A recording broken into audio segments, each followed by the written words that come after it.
नमस्कार मित्रांनो, माझ्या दुसऱ्या मिनी व्हिडिओ ब्लॉगमध्ये तुमच्या सगळ्यांचं स्वागत आहे। तर आज आम्ही गेलो होतो मुंबई युनिव्हर्सिटीमध्ये। मुंबई युनिव्हर्सिटीच्या मराठी भाषा भवनामध्ये आमचं खूप स्वागत झालं। मी राम कटोरे आणि आनंदा कारेकर आज आम्ही तिथे एका विशेष कामासाठी गेलो होतो।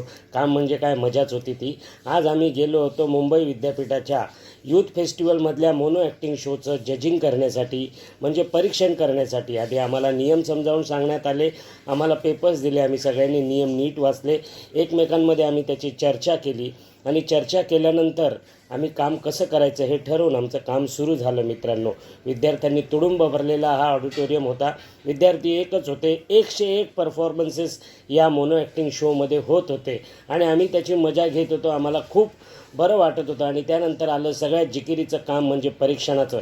परीक्षण खूप मोजून मापून आणि विचार करून करायला लागतं आणि त्यात युनिव्हर्सिटीचं म्हणजे नंतर विद्यार्थी त्याच्यामध्ये सगळ्यांना विचारू शकतात की तुम्ही कसे मार्क दिले, काय दिले। त्यामुळे हे अत्यंत अवघड काम आम्ही तिघांनी बसून नेटाने पार पाडलं आणि त्यानंतर आला बक्षीस समारंभ आणि बक्षीस देण्याचा कार्यक्रम। मित्रांनो, या स्पर्धेमध्ये अनेक उत्तम स्पर्धक होते, तरुण होते सगळे, आणि त्यांनी खूप चांगलं परफॉर्म केलं आणि त्याविषयी आमचा मित्र राम कटोरे यांनी सगळ्यांना थोडा सल्ला दिला, सगळ्यांचे आभार मानले आणि आम्हाला कशी मजा आली याचं विवेचन त्याने अगदी थोडक्यामध्ये केलं आणि त्यानंतर आमचा कार्यक्रम बक्षीस समारंभाचा सुरू झाला।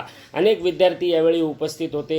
हिंदी मोनो ॲक्टिंग शोवाले आणि मराठी मोनो ॲक्टिंग शोवाले सगळेच विद्यार्थी या ठिकाणी उपस्थित होते आणि राम कटोरेने अतिशय चांगलं विवेचन केलं आणि त्यानंतर सुरू झाला बक्षीस समारंभ। मित्रांनो, बक्षीस समारंभ म्हणजे विद्यार्थ्यांसाठी पर्वणीच असते आणि एक एक करून विद्यार्थी येत गेले। आम्ही त्याच्यामध्ये 4 उत्तेजनार्थ पारितोषिकं काढले, दुसऱ्या नंबरची 3 पारितोषिकं काढले, तिसऱ्या नंबरची 4 पारितोषिकं काढले आणि मग पारितोषिक देण्याचा समारंभ अतिशय उत्तम पद्धतीने पार पडला।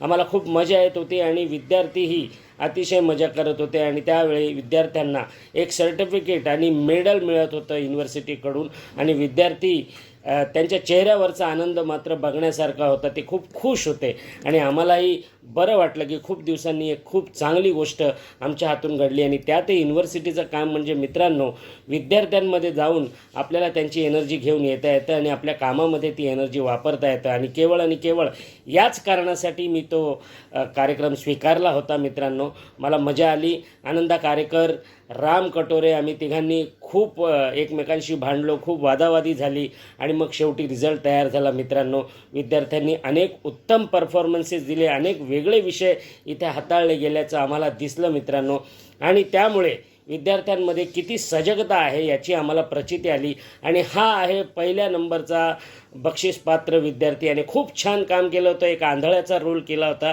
आणि आंधळ्याचं मोनो ॲक्टिंग खूप अवघड असतं, पण त्याने ते अवघड शिवधनुष्य अतिशय लीलया पेललं। धन्यवाद मित्रांनो, माझा दुसरा मिनी व्हिडिओ ब्लॉग बघितल्याबद्दल धन्यवाद। पुढचा ब्लॉग लवकरच तुमच्या समोर येईल। धन्यवाद, थँक्यू।